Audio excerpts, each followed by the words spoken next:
Hindi pwedeng hanggang dito lang ako. Ikaw ba? Ano bang pangarap mong maging? Ano pa ba yung mga lugar na gusto mong marating?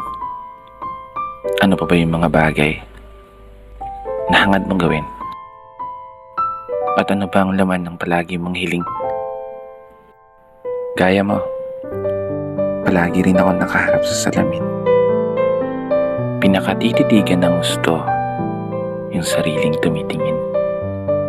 Kinakausap, tinatanong, sinisilip ang aking galing. Baka sakaling biglang magising yung ako na gusto kong maging.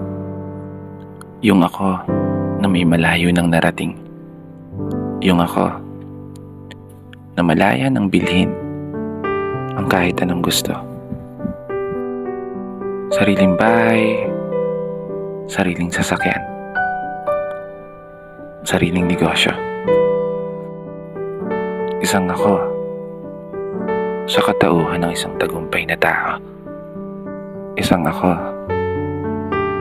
na tumama sa loto. Hindi naman tumatay ha. Para seryoso.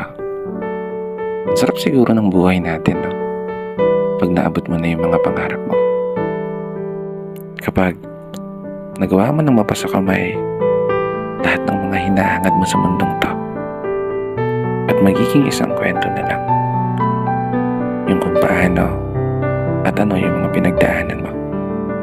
Isang kwento na maibabahagi mo sa ibang mga tao. Kaya naman, habang nandito tayo sa proseso, wag na wag mong susukuan yung mga pangarap mo. Kapag dumating ka man sa punto na palagi kang talo,